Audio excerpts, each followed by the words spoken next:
So hello guys, most welcome back to our YouTube channel Gyan with Sachin. तो दोस्तों, आज के इस कंप्लीट वीडियो में हम बात करने वाले हैं polytechnic fourth semester refrigeration and air conditioning, जिसे हम आरएसी कहते हैं, उसके मोस्ट इम्पॉर्टेंट क्वेश्चंस के बारे में। देखिए, आप सभी की सबसे ज़्यादा मांग थी, तो उसी को लेकर के चैप्टर वाइज सभी इम्पोर्टेंट क्वेश्चंस का यह वीडियो है। आप सभी हर चैप्टर का एक इम्पॉर्टेंट क्वेश्चन, दो इम्पॉर्टेंट क्वेश्चन, तीन इम्पॉर्टेंट क्वेश्चन है, उसे देख लीजिए, आप सभी का काम हो जाएगा। तो चलिए बिना देरी के अपनी इस वीडियो की शुरुआत करते हैं। सबसे पहले मैं इन्फॉर्मेशन आप सभी को दे दूं कि वीडियो को अंत तक ध्यान से सुनना है। जो मैंने क्वेश्चंस लिखे हैं उसको तो देखना है, लेकिन मैं जो आप सभी को इन्फॉर्मेशन देने वाला हूं वो आप सभी के लिए बेहद इंपॉर्टेंट है, क्योंकि उसमें कुछ ऐसे क्वेश्चंस होंगे जिसके ऊपर मैं 100% लिखने वाला हूं, जिसे आप सभी को समझना बेहद इंपॉर्टेंट है। तो चलिए आगे बढ़ते हैं और आप सभी को सबसे पहले इन्फॉर्म कर देता हूं कि अगर आपने ज्ञान विद सचिन का एप्लीकेशन नहीं डाउनलोड किया है तो डाउनलोड कर लीजिए। अब क्यों डाउनलोड करने के लिए कह रहा हूँ मैं, देखिए दो पर्पज़ से कह रहा हूँ। अगर आपकी इच्छा है तो आप नोट्स लीजिए। आप प्रीवियस ईयर पेपर देखिए, प्रीवियस ईयर पेपर को लेकर के बहुत सारे कमेंट्स आते रहते हैं, ठीक है। तो फोर्थ सेमेस्टर, ठीक है, फोर्थ सेमेस्टर मैकेनिकल के सभी प्रीवियस ईयर पेपर को हमने अपलोड कर दिया है। PYQ सेक्शन होगा एक तीसरे नंबर या चौथे नंबर पर, वहाँ पर जाइएगा, स्क्रॉल करिएगा, आपको फोर्थ सेमेस्टर मैकेनिकल दिख जाएगा, ठीक है। वहाँ से आप सारे प्रीवियस ईयर पेपर को देख सकते हो। अब बात करते हैं नोट्स PDF को लेकर के। देखिए, नोट्स का ये बेनिफिट है कि आप क्वेश्चन बैंक्स लेते हो, आप बुक लेते हो, ठीक है। उसमें बहुत सारी चीज़ें एक्स्ट्रा होती हैं जो आपके एग्ज़ाम के पर्पज़ से नहीं होती हैं, ठीक है। तो आप एग्ज़ाम के पर्पज़ से इस बचे हुए 20 दिन में पढ़ाई करना चाहते हैं तो इम्पॉर्टेंट क्वेश्चंस के नोट्स सिर्फ मैकेनिकल ब्रांच के लिए प्रोवाइड करता हूं, क्योंकि मेरी भी ब्रांच मैकेनिकल रह चुकी है, ठीक है। तो प्लेसमेंट्स के प्रोस्पेक्टिव से और अपने BTUP एग्ज़ाम के प्रोस्पेक्टिव से एप्लीकेशन को डाउनलोड कीजिए, ज्ञान विद सचिन ऐप को। वहाँ पर आप पेड कोर्सेज में जाइए और तीसरे नंबर पे मैकेनिकल फोर्थ सेमेस्टर देखेगा, वहाँ से अपने नोट्स को परचेज कीजिए। कोई दिक्कत आती है तो इस नंबर पे आप मैसेज या कॉल कर सकते हो। तो चलिए आगे बढ़ते हैं और अपने RAC के हम चैप्टर वाइज इंपॉर्टेंट क्वेश्चंस को डिस्कस करते हैं। चैप्टर नंबर 1 है फंडामेंटल ऑफ रेफ्रिजरेशन, और इसका पहला ही क्वेश्चन जो है वो है कि रेफ्रिजरेशन यानी प्रशीतन क्या है, रेफ्रिजरेशन की आवश्यकता एवं एप्लीकेशन को समझाइए। ये क्वेश्चन 100% आपके एग्जाम में रखा रहेगा एज इट इज़, ठीक है। क्योंकि रेफ्रिजरेशन के बारे में हम बात कर रहे हैं तो उसके बारे में क्वेश्चन ना पूछे ऐसा बोर्ड पॉसिबल नहीं होता, ठीक है। तो ये पहला क्वेश्चन जो कि 100% आपके एग्जाम में रखा रहेगा, तो यहाँ पर आप +5 नंबर आप लिख लीजिए। चलिए, दूसरा, रिवर्स कार्नोट साइकिल की व्याख्या करिए और इसको PB तथा TS डायग्राम पर दिखाइए। इसको भी आप +5 कर लीजिए और ये आपके एग्ज़ाम में 100% रखा रहेगा, एज इट इज़ रखा रहेगा, ठीक है। अब ऐसे मैं मनमानी नहीं कर रहा हूँ, बहुत सारे एक्सपीरियंस और बहुत सारे एनालिसिस के बाद ये चीज़ें आप सभी को प्रोवाइड कर रहा हूँ, ठीक है। इंपॉर्टेंट क्वेश्चन बताना और सारी चीज़ों को इन्फॉर्म करना वो बहुत अलग बात हो जाती है। तीसरा है COP और इफ़िशियंसी के बीच में अंतर और एयर कंडीशनिंग के एप्लीकेशन को बताइए। देखिए, इसकी उम्मीदें जो हैं इस बार कम हैं आने की, लेकिन ये एक इम्पॉर्टेंट क्वेश्चन है, इस बात का ध्यान रखें कि इसको आप ज़रूर कवर कीजिएगा, ठीक है। तो ये आप सभी के लिए 100% वाले क्वेश्चन है जिसे आप कवर कर लीजिए, ठीक है। चलिए चैप्टर नंबर 2 के ऊपर आ जाते हैं। चैप्टर नंबर 2 है वेपर कंप्रेशन सिस्टम। मैं आप सभी को बता दूं कि आपका पेपर पूरे 70 नंबर का बनता है, जिसमें से आपको 50 नंबर का करना होता है, ठीक है। उसमें से 30-35 नंबर का मैं यही बता दूंगा, 6-7 क्वेश्चन, उसे ही आप कवर कर लो, बस काम हो जाएगा। वेपर कंप्रेशन रेफ्रिजरेशन सिस्टम को समझाइए तथा इसके प्रमुख अवयव को लिखिए। एक्चुअल वेपर कंप्रेशन साइकिल को समझाइए। देखिए, इस चैप्टर से, दूसरे चैप्टर से, इन दोनों में से एक क्वेश्चन आएगा। कौन सा आएगा इसके बारे में एक्चुअल में कहना मुश्किल हो जाता है, लेकिन जो चांसेज हैं वो वेपर कंप्रेशन रेफ्रिजरेशन सिस्टम को लेकर के हैं, तो इसकी तैयारी आप कर लीजिएगा। बाकी दोनों में से एक जरूर पूछा जाएगा और उसकी पॉसिबिलिटी जो है वो 100% की रहती है, ठीक है। चैप्टर नंबर 2 आप सभी का क्लियर हो गया। चलिए चैप्टर नंबर 3 से रेफ्रिजरेंट से आप क्या समझते हैं, रेफ्रिजरेंट के गुण बताइए। इस क्वेश्चन को भी आप 100% मार्क कर लो, आपके एग्जाम में एज इट इज़ रहेगा, इसे भी +5, ठीक है, रख लीजिए। अब रेफ्रिजरेंट के गुण यानी प्रॉपर्टीज़ में बहुत सारी प्रॉपर्टीज़ आती हैं, ठीक है। तो उनको 3-4 स्टेप में प्रॉपर्टीज़ हैं, उन्हें एकदम अच्छी तरीके से तैयार कर लीजिए। पहले तो 10 पॉइंट आप रेफ्रिजरेंट से आप क्या समझते हैं उसको लिखा, फिर रेफ्रिजरेंट के प्रॉपर्टीज़ में 10 एक नॉर्मल प्रॉपर्टीज़ हो गई, ठीक है। फिर उसके बाद आप सभी की प्रॉपर्टीज़ हैं, उन्हें आप सभी को तैयार करना बेहद इंपॉर्टेंट है, ठीक है। तभी आपके पूरे 5 नंबर मिलेंगे और ये +5 आप मार्क करके रख लीजिए, आपके एग्जाम में रखा हुआ रहेगा एज इट इज। अगला चैप्टर है air refrigeration system. Air refrigeration system क्या होता है, वेपर कंप्रेशन सिस्टम की तुलना में इसके क्या गुण तथा अवगुण होते हैं। ये बहुत इंपॉर्टेंट है, ये क्वेश्चन 5 मार्क्स में नहीं दे रहा हूँ इस पर, ठीक है। 100% कहना मुश्किल है, लेकिन मोस्ट इंपॉर्टेंट क्वेश्चन है, मोस्ट, ठीक है।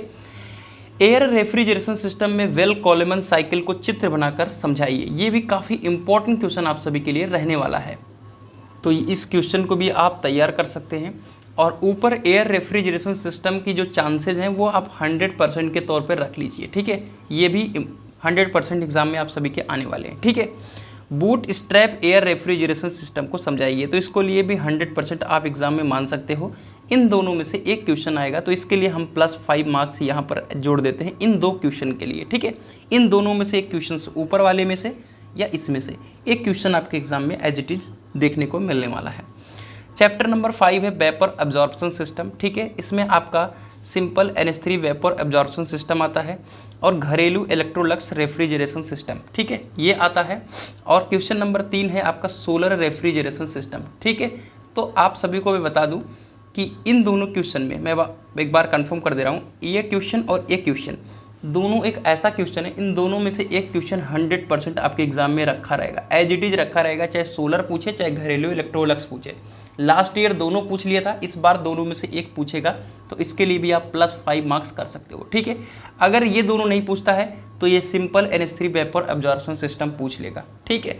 लेकिन इन दोनों में से 100% मतलब ये दोनों पूछा ही पूछा जाएगा, एडिशनल में सिंपल या NH3 वेपर एब्जॉर्प्शन सिस्टम पूछ ले, लेकिन ये दोनों में से एक पूछा ही जाएगा, ठीक है। तो इसको भी +5 मार्क्स कर लीजिए। चलिए चैप्टर नंबर 6 है रेफ्रिजरेशन इक्विपमेंट। देखिए रेफ्रिजरेशन इक्विपमेंट में 3 मेजर हमारे यहाँ हैं।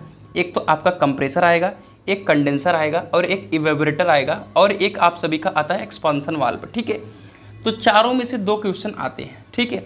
देखिए इसमें से कंप्रेसर जो है वो 100% की चीज़ है, ठीक है। कंप्रेसर 100% आएगा, +5 मार्क्स कर लो। कंप्रेसर कभी स्किप नहीं करते, ठीक है। कंडेंसर हो गया, इवेपोरेटर हो गया, इन सबको स्किप करते हैं, लेकिन आपके कंप्रेसर को स्किप वो नहीं करते हैं। इस बात का ध्यान रखिए कि कंप्रेसर को एकदम अच्छी तरीके से तैयार कर लीजिएगा। अब कंप्रेसर डायरेक्ट नहीं पूछेगा, उसमें रेसिप्रोकेटिंग कंप्रेसर, सेंट्रीफ्यूगल कंप्रेसर और रोटरी कंप्रेसर, ठीक है। कई सारे कंप्रेसर हैं, लेकिन ये जो तीनों हैं ये मोस्ट एक्सपेक्टेड हैं 2024 के प्रोस्पेक्टिव से, इसलिए हमने इसे इंपॉर्टेंट क्वेश्चन की श्रेणी में रखा है, ठीक है। कंडेंसर क्या है, इस बार पूछे जाने की संभावना है, कह नहीं सकते कि पूछा जाएगा, ठीक है। तो इसे आप एज इट इज तैयार कर लीजिएगा। इवेपोरेटर क्या है, इसकी जो प्रोबेबिलिटी है वो 100% की है, यहाँ पर भी आप +5 मार्क कर लो, आपके एग्जाम में एज इट इज रखा रहेगा, ठीक है। इवेपोरेटर में 2 तरीके के हैं, फ्लूइड और ड्राई, इन्हीं दोनों को आपको तैयार करना है, ठीक है। एक्सपांसन वाल्व में ऑटोमेटिक एक्सपांसन वाल्व है, थर्मोस्टेटिक एक्सपांसन वाल्व है, इन दोनों को भी आप अच्छे से पढ़ लेना। प्रोबेबिलिटी जो है इस चैप्टर से, एक ये है इवेपोरेटर की और एक कंप्रेसर की, ठीक है। चलिए इसमें भी आप सभी का 1-2 टॉपिक है जो कि लास्ट ईयर क्वेश्चन पूछा गया है, मैंने उसको बता दिया हूँ, ठीक है। उसका बता देता हूँ, ठीक है। आपका ओवरलोड प्रोटेक्टर है, ठीक है, और LPHP है, कटआउट स्विच है, ठीक है। किस चैप्टर में है, इसी चैप्टर में, इस चैप्टर में है, 3-4 टॉपिक है, वो थ्योरी है पूरी, आप एकदम अच्छी तरीके से उसको एक बार देख लेंगे। तो अगर आपके एग्ज़ाम में गलती से आ जाता है, जैसे लास्ट ईयर आ गया था, तो दिक्कत हो जाएगी क्योंकि सिलेबस में है, ठीक है। इसलिए मैंने उसको इंपॉर्टेंट में नहीं रखा, लेकिन मैं बता दे रहा हूँ, इसलिए मैंने बोला था कि सुनते रहना, जो स्क्रीन पर लिख रहा हूँ, जो बता रहा हूँ वो तो इम्पोर्टेंट है।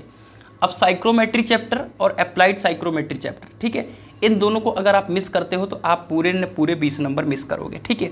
साइक्रोमेट्री क्या है, निम्न को समझाइए। इस चैप्टर से एक क्वेश्चन इसमें से 2 चीज़ें पूछी जाएंगी, जैसे इसमें DVT पूछ ले और WVT पूछ ले, ठीक है। Dry valve temperature, wet valve temperature, enthalpy पूछ ले, रिलेटिव ह्यूमिडिटी पूछ ले, स्पेसिफिक ह्यूमिडिटी पूछ ले, डिग्री ऑफ सैचुरेशन पूछ ले। इसमें से कोई 2 पूछा जाएगा और आपको वहाँ से +5 नंबर मिलने वाले हैं, तो इनको आप अच्छी तरीके से तैयार कर लीजिए। मोस्ट एक्सपेक्टेड मैंने इसको रखा है, लगभग हैं तो 10-12, ठीक है, लेकिन मैंने 5 इसमें से 6 मोस्ट एक्सपेक्टेड लिया है 2024 के प्रोस्पेक्टिव से, ठीक है। चलिए अगला है अप्लाइड साइक्रोमेट्री, ठीक है, एंड हीट लोड एस्टिमेशन। पहला क्वेश्चन जो कि सबसे इंपॉर्टेंट है, साइक्रोमेट्री चार्ट पूछा जा सकता है, 100% की प्रोबेबिलिटी मान के चलिए। यहाँ पर +5 मार्क्स की लिखने की जरूरत नहीं है, ये पूरा चैप्टर इंपॉर्टेंट है, ठीक है।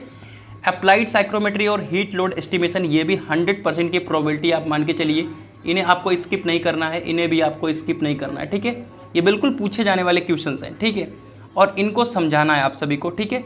तो इनमें से भी आपके एग्जाम में आते हैं क्वेश्चन। 2 क्वेश्चन आएंगे, जैसे पूछ लेगा कूलिंग एंड ह्यूमिडिफिकेशन बताइए, कूलिंग एंड डीह्यूमिडिफिकेशन बताइए। इसका सबसे ज़्यादा प्रोबेबिलिटी है बाईपास फैक्टर का 2.5 नंबर में, इसकी भी प्रोबेबिलिटी सबसे ज़्यादा है, ठीक है, और इसकी भी प्रोबेबिलिटी सबसे ज़्यादा है। इस बात का आप सभी ध्यान रखें, मैंने समझा दिया। चैप्टर नंबर 9 देखिए, ये सिलेबस में तो था, उसके पहले अभी तक पूछा नहीं जा रहा था, लेकिन 2023 से शुरुआत कर दी है। वहाँ पर पूछा है कौन सा क्वेश्चन, ब्लास्ट कूलिंग पूछा था।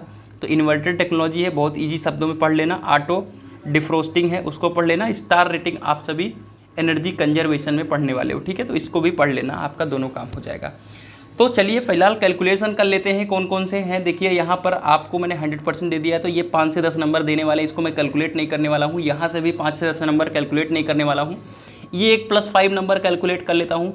उसके बाद आपका कैलकुलेट कौन सा करना है मुझे, यहाँ से इस चैप्टर से 10 नंबर कैलकुलेट कर लिए तो टोटल 15 नंबर हो गए, ठीक है। यहाँ से 5 नंबर तो 20 नंबर कैलकुलेट कर लीजिए। यहाँ से 5 नंबर तो यहाँ पर 25 नंबर हो गए, और यहाँ से 5 नंबर ये 30 नंबर हो गए। और यहाँ दोनों के बीच में मैंने बताया था, बट इसको मैं कैलकुलेट नहीं कर रहा हूँ। और यहाँ पर 10 नंबर, ठीक है। तो आपके 35 से 40 नंबर का मैंने पूरा इंपॉर्टेंट क्वेश्चन बता दिया है। 35-40 का मतलब है 10 क्वेश्चन, 10 क्वेश्चन, यानी 10 से 12 क्वेश्चन पढ़ो और आपका लगभग 35 नंबर कवर हो रहा है। तो आप सभी के लिए बहुत बेहतर अपॉर्चुनिटी है कि मैं इस तरीके से आपको शेयर कर रहा हूँ। बाकी आप आराम से नोट्स को ले सकते हो ज्ञान विद सचिन एप्लीकेशन को डाउनलोड करके, तो वहाँ से क्या रहेगा कि आपको सारी चीज़ें एज इट इज़ मिल जाएंगी। तो चलिए, कैसी रही वीडियो जरूर कमेंट करिएगा। मिलते हैं एक नई इन्फॉर्मेटिव वीडियो के साथ, तब तक के लिए bye bye, tata, love you all, take care.